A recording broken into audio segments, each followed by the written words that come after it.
Hello, math teachers, and welcome to another great year at SmartsMill. This year's professional development will center around the implementation of the 2016 Standards of Learning as they were adopted by the VDOE. That is one of the major things that we as math teachers have to be aware of for this current year. The other big thing for us as a school is personalized learning. So that's why I have modeled today's professional development session as a flipped classroom with stations.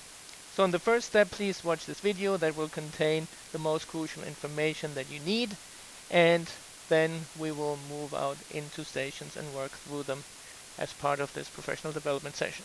The agenda for today's session is we will talk about the revisions that were made to the standards and the purpose of those revisions. We will discuss the timeline of implementation and the resources that are available for teachers. Then we will talk about math tags and how to make those more meaningful and show you some support for implementation that is provided by the math department of LCPS. And then we will wrap it all up. The focus and the purpose of the revisions of the standards of learning were to improve vertical progression, to improve the consistency of the math language throughout the different grade levels and the different math topics, clarify teaching and learning expectations, to provide increased support for teachers, to ensure proficiency of students with computational skills, and to also ensure the developmental appropriateness and student expectations. In that process, there were a number of important format changes made to the curriculum framework and to the way that the standards of learning are presented in the curriculum documents. One is the reduction of columns from 3 to 2, and this was done in order to provide consistency with other disciplines and also consistency within different mathematics levels. Some indicators of SOL sub-bullet points were added to each bullet within the essential knowledge and skills section. Also, there were some indicators added of objectives measured without a calculator on state assessments. And overall, there's a reduction in the number of standards that applies to many levels. At the core of the SOLs of 2016 are still those 5 mathematics process goals for students that we have known since the 2009 standards. They are problem solving, making connections, communicating with each other, representations, and reasoning, and all of those process goals lead to improved mathematical understanding. With respect to the improved vertical progression, here's an example of how the equations progression has been tweaked and improved.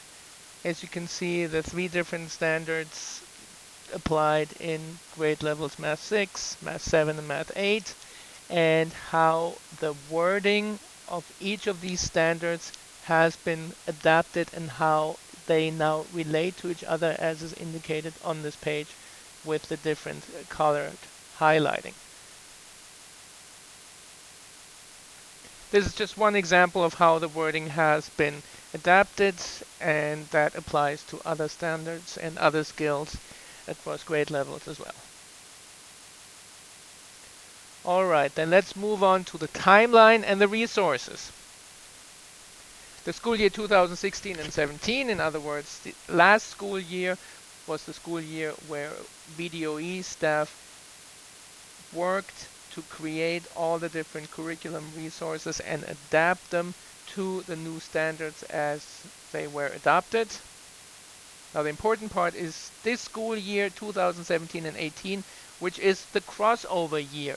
Crossover year means that in this year we have to teach both the old set of standards of 2009, which are obviously more familiar to us, as well as the new standards 2016.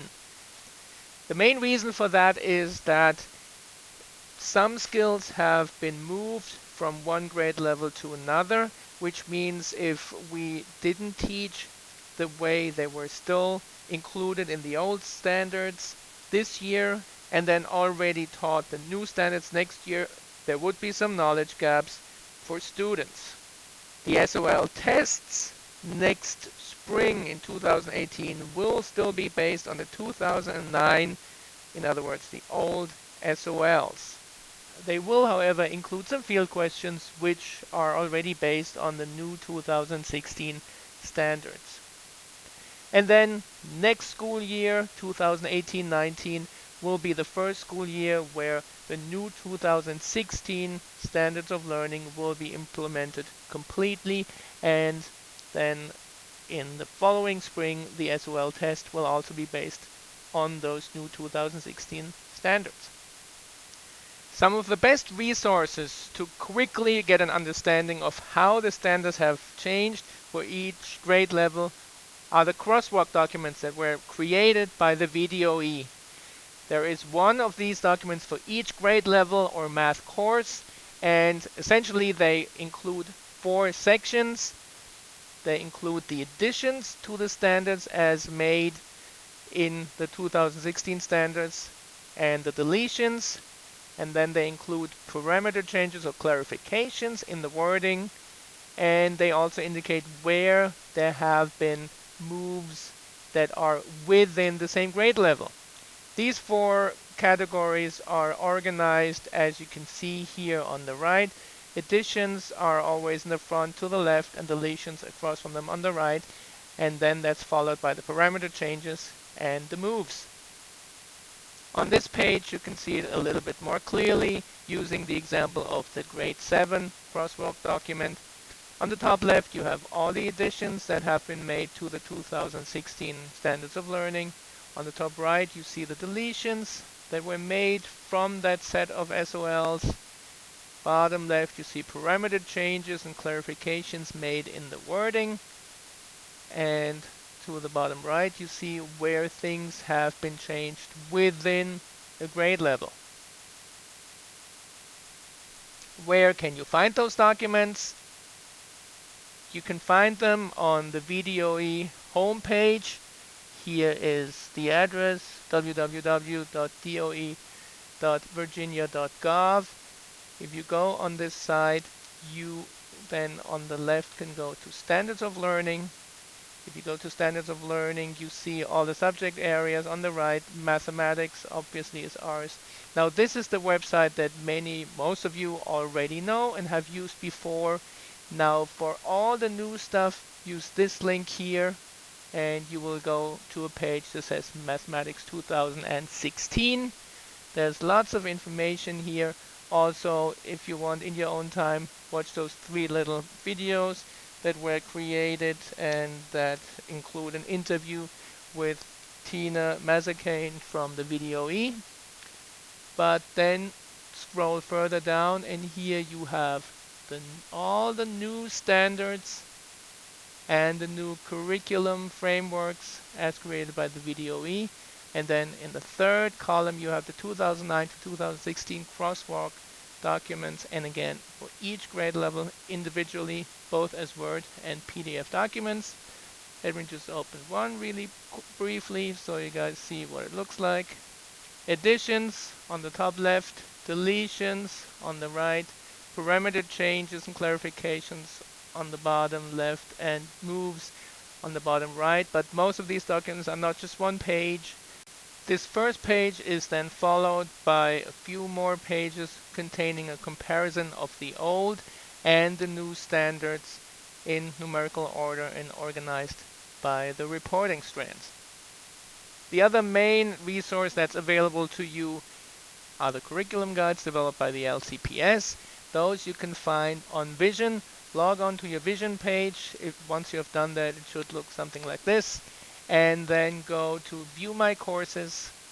And the course you need for this are the Math Secondary Resources. You should be already enrolled for that. If not, let me know and that can be set up. Go to those math resources and here you have lots of resources, some of them overlapping and some by grade level. And each grade level then has its own curriculum guide as you click on the respective tabs. So now let's move on to topic 3, the math tasks.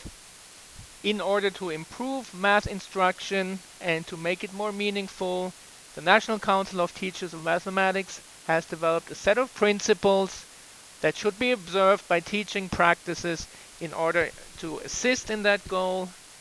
These are to establish mathematics goals to focus learning, to implement tasks that promote reasoning and problem solving, to use and connect mathematical representations, to facilitate meaningful mathematical discourse, to pose purposeful questions, to build procedural fluency from conceptual understanding, to support productive struggle in learning mathematics, and to elicit and use evidence of student thinking.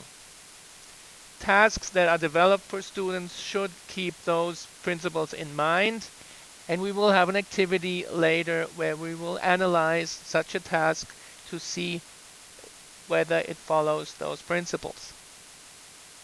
In order to support teachers in making those tasks more meaningful, the LCPS Math Department has created a number of resources and tasks that you can view on Vision. In order to do that, you have to enroll in the Math Tasks channel. Here are the links and what it will look like once you have done that. It will be on your course overview, LCPS Math K-12 Math Tasks. And here you have a large number of different tasks organized by grade levels. Another option that they presented is looking at textbook problems and modifying them, making them more open, and having students put more thought into what type of resources they need in order to solve the problem. Here are a couple of examples. This first one is from the Course 1 textbook, and the original problem was the largest tree in the world has a diameter of about 26.5 feet at a 4.5 feet above the ground. If a person with outstretched arms can reach 6 feet, how many people would it take to reach around the tree?